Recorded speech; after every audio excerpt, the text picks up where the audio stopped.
Assalamualaikum warahmatullahi wabarakatuh. Halo teman-teman semua. Jadi di sini kami dari kelompok 3 ingin mewawancarai salah satu UMKM yang ada di Jogja. Nah, tugas ini sebagai pengampu dari mata kuliah kewirausahaan. Sebelum kita mewawancarai Ibu, marilah kita untuk berkenalan diri. Saya Nurul Hardianti dan teman saya Nabila Cantika. Saya Julia Zara Bulan. Saya Ida Nurani. Saya Akbar Dihanuddin. Saya Rizma Saligaluddin. Nah, jadi kami di sini dari kelompok 3 ingin mewawancarai salah satu UMKM yang ada di Jogja bersama dengan Ibu Elis. Baik, sebelumnya terima kasih Ibu atas waktu yang telah diberikan. Mohon maaf apabila kami mengganggu waktunya. Mungkin langsung saja ya teman-teman. Jadi di sini kami akan mewawancarai Ibu mengenai usaha yang telah Ibu bangun. Mungkin untuk pertanyaannya, bagaimana?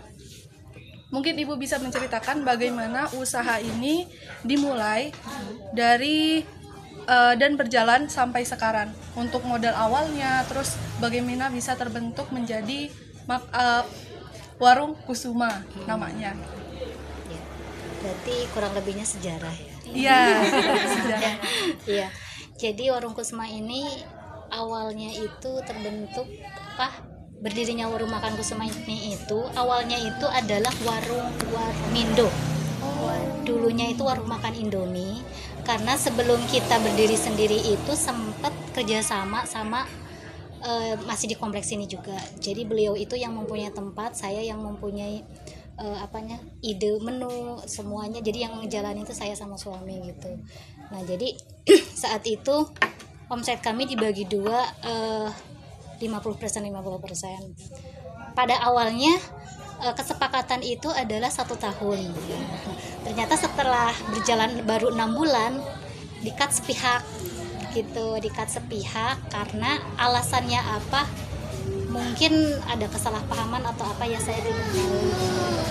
Tapi ternyata setelah beriring berjalannya waktu, ternyata yang punya tempat ini mau buka sendiri gitu, buka sendiri. Terus akhirnya saya memberanikan diri untuk sewa tempat ini gitu. Jadi sekarang udah mandiri, udah nggak kerjasama lagi sama orang lain gitu.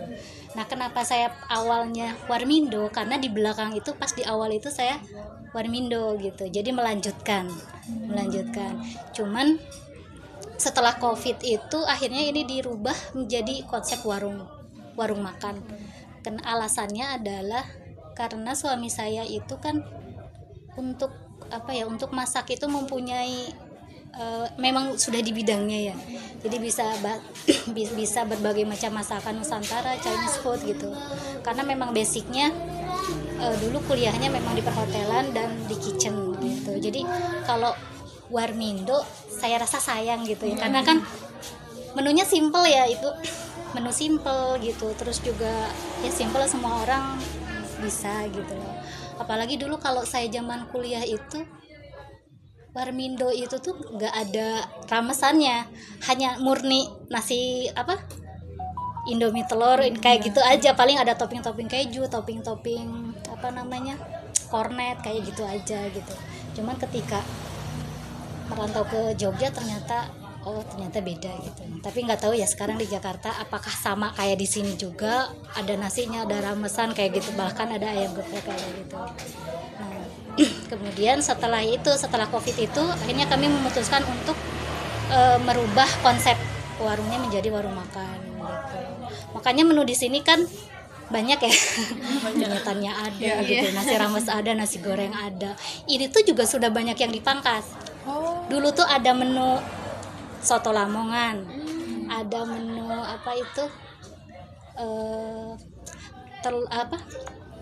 khas Blora, lontong tahu Blora. Dulu tuh ada capcay. Pokoknya banyak menu-menu yang sudah kami pangkas, kemudian ya diringkas jadi rames, geprek, penyetan sama itu. Terus pengembangan yang lainnya paling ya di catering gitu, yang nasi bok gitu. Kurang lebihnya sejarah berdirinya Warung Kusuma itu. Kalau lamanya itu kurang lebih 10 tahun berjalannya gitu. Jadi awal darinya Warmindo. Ya Warmindo. jadilah warung busuk. Ya jadi konsepnya sekarang jadi warung makan gitu. Mungkin dari Betul. teman-teman. Izin bertanya Iya. Bu, lalu bagaimana cara Ibu untuk mengatur usaha ini sehari-hari? Terutama kan Ibu ada catering juga kan Bu, gitu. Jadi bagaimana cara membagi waktunya lah? Oh iya. Untuk itu kan manajemennya berbeda ya Kak ya. Jadi kalau untuk antara warung sama catering itu kita tenaga ada part time. Jadi kalau misalkan cateringnya itu di atas 200, pokoknya skala besar itu part time saya panggil untuk ini gitu. Kalau part time kan hanya sesekali aja ya, ketika ada orderan banyak, orderan besar paling part time. Cuman kalau untuk misalkan pesanan catering 500 box, 300 box, terus posisi lagi rame ya. Lagi rame banget. Biasanya saya kalau memang sekiranya nggak bisa dihandle dua-duanya, biasanya catering dulu saya selesaiin gitu. Karena kan kalau catering kan event ya, jadi nggak bisa di ini. Sedangkan kalau orang makan kan ya bisa fleksibel gitu loh kalau itu. Kalau Terus apa kesulitan yang sering Ibu hadapi dalam menjalankan usaha ini? ya, kalau kesulitan utamanya itu di tenaga ya Kak ya. Saya tuh bongkar pasang tenaga itu, rekrutmen segala macam itu udah berbagai macam ya, udah sering gitu. Karena bisnis warung makan itu tuh tidak sesimpel bisnis yang tidak sesimpel mungkin kayak sembako itu buka rolling door udah langsung bisa jualan kan ya. Kalau ini enggak, warung makan itu kita bisa prepare masak dulu itu. Saya biasanya sekarang masak tuh jam 4, jam 7 buka, gitu. Bahkan kadang ada potongan sayur yang di prepare dari malam gitu. Jadi intinya tutup juga sama, tutup tidak sekedar tutup. Kalau sembako mungkin tutup udah selesai gitu. Tapi kalau ini kan harus nyuci dulu segala macam, diberesin gitu kayak gitu. Kesulitannya itu di tenaga pertama, terus yang kedua up and down-nya harga ya. Harga dari ya. Jadi kalau kita kan setiap hari kan sayur itu beda-beda harganya kayak gitu. Terus ayam segala macamnya tuh nggak sama rata, apalagi kalau event lebaran. Nah, itu costing tinggi sekali. Nah, seperti itu sih kesulitannya. Sama apalagi ya, saya kan gen milenial ya. Saya tuh beradaptasi sama Gen Z gitu yang sudah untuk medsos tuh udah lebih, semakin kesini kan semakin canggih ya. Mengikuti itu tuh kadang saya tuh udah habis waktu mengikuti itu ya. Tapi mau tidak mau tetap harus ikut kan ya. Kayak di sini juga harus menyediakan layanan online, GoFood, GrabFood, kayak segala macamnya gitu loh. Bisa, cuman kadang di waktu yang agak repot ya, lebih ke situ sih. Terus Bu, untuk mendapatkan bahan makanannya itu dari mana? Terus bagaimana cara mengatur persediaannya sendiri? Oh iya, untuk bahan makanan kami alhamdulillah sudah punya supplier Kak. Jadi udah lama sih. Mungkin udah jalan 7 tahun sudah punya supplier lauk, supplier sayur, supplier sembako, sama supplier kardus packaging juga kami udah punya gitu. Jadi semuanya sudah diantar ke sini. Jadi udah nggak belanja lagi sendiri ke warung, ke pasar segala macam, karena itu habisin waktu. Mending saya masak, selesai. Memang selisih agak lumayan selisih kalau dibanding kita datang langsung, tapi kan untuk waktu kita nggak bisa bayar itu gitu. Terus kalau untuk masalah stok itu jadi kalau warung makan tuh gini Kak, hari Senin habisnya berapa, misalkan beras ya, hari Senin beras habisnya 15 kilo, ya berarti hari Selasa belanjanya kisaran itu 15 kilo gitu. Terus misalkan di hari Selasa ternyata turun nih 13 kilo, nah berarti di Rabu ya 13 kilo juga, ngikutin. Jadi ritmenya tuh ngikutin hari sebelumnya gitu. Sama ya sering update sih ya Kak. Saya kan di sini konsep kulinernya itu pelanggan tetap, bukan orang lewat kayak di wisata ya. Kalau wisata kan orang lewat mampir gitu, kita nggak kenal. Nah, kalau ini di sini kan warung kulinernya termasuknya yang rata-rata harian gitu. Jadi kayak update kapan libur kayak gitu. Makanya saya sering bawel ya. Kapan libur gitu. Karena ini buat ngatur stok lauk yang saya masak gitu. Terus juga saya kan memang ketika lauk udah misalkan ada yang nggak laku, ya nggak berani dijual lagi kayak gitu. Apalagi sayur ya, sayur kan udah nggak bisa gitu. Mungkin dari saya cukup dari teman yang Ibu, apakah Ibu menggunakan alat atau aplikasi untuk membantu penjualan gitu? Aplikasi kasir ya. Ya mungkin kayak Kris ya Bu tadi. Oh, Kris, oh Nanti iya. GoFood. Apakah mungkin ada lagi? Selain Oh itu, ya, selain itu apa ya, baru saat untuk sementara ini sih baru Kris sama itu online GoFood, Grab sama itu. Ada medsos yang saya ini itu baru di Google Map. Di Google Map. Cuma kalau Google Map itu kan apa ya, up to date-nya tuh agak repot gitu loh. Kayak ada notifikasi masuk aja, kadang kita nggak tahu kan, nggak kayak GoFood, GrabFood gitu. Cuman kedepannya saya lagi ngejar mau pakai aplikasi kasir, tapi yang cocoknya apa belum tahu, soalnya aplikasinya banyak kan. Iya, jadi harus itu sih. terus bagaimana cara Ibu memperkenalkan dan menjual makanan agar lebih banyak pembelinya? Itu di marketing ya Kak. Iya. Ya. Marketing itu, nah di sini itu biasanya saya itu akan lebih bawel dalam artian itu mengenalkan menu di sini itu sama mahasiswa baru biasanya dari luar daerah.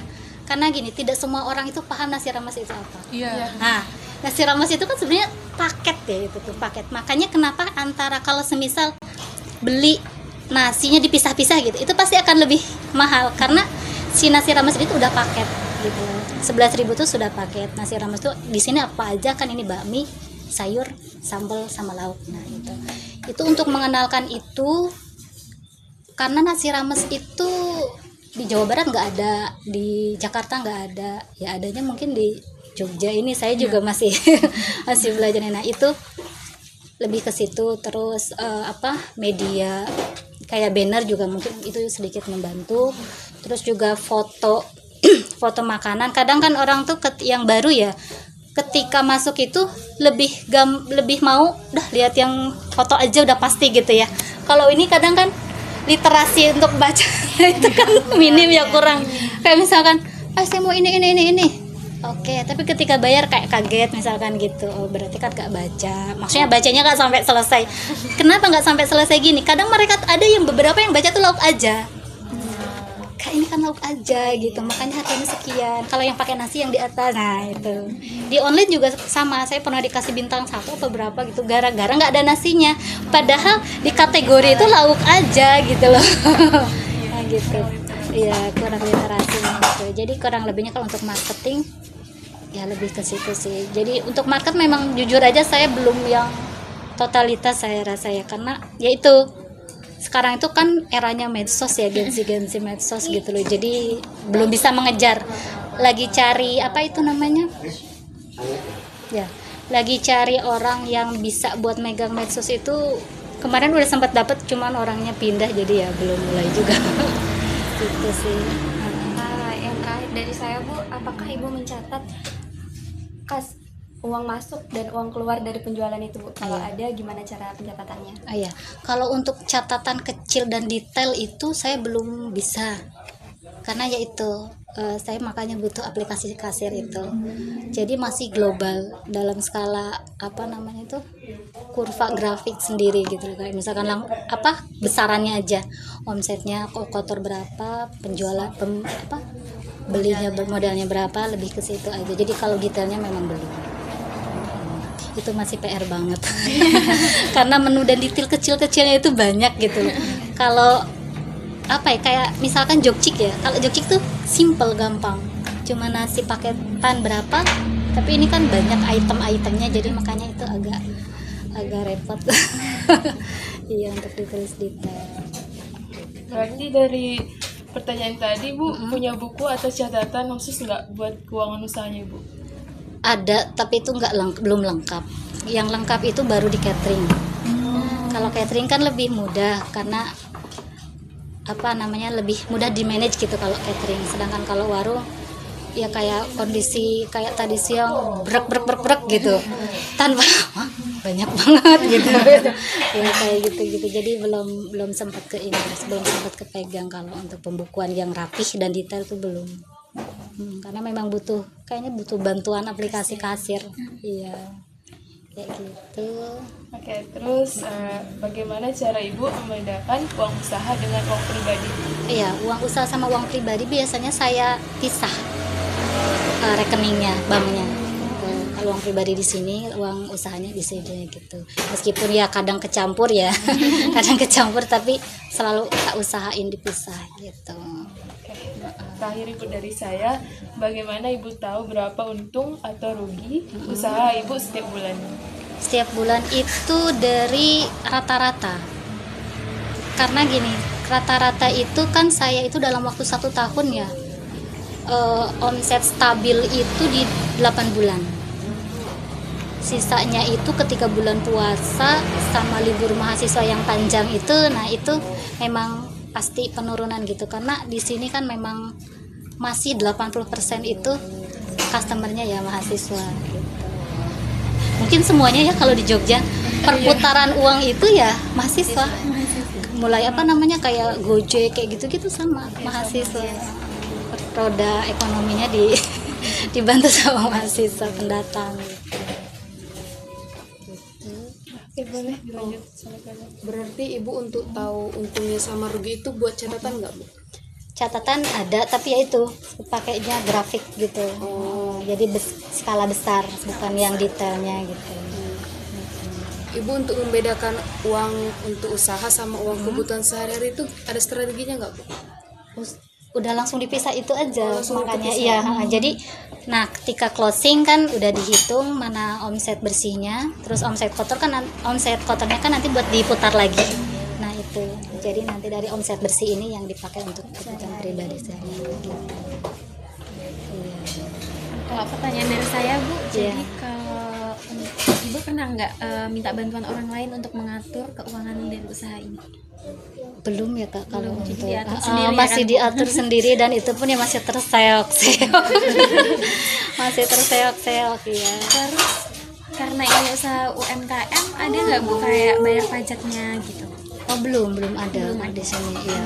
Karena UMKM itu kan minimalnya harus berapa gitu ya ini tuh omsetnya tuh. Tapi sebenarnya semua UMKM kalau dilaporin pasti ada pajaknya. Kalau dilaporin ya. Cuma daftarin aja kali ya, Bu. Ya hanya didaftar di koperasi aja. NIB-nya udah saya urus, semuanya udah saya urus, tapi memang belum ada ini.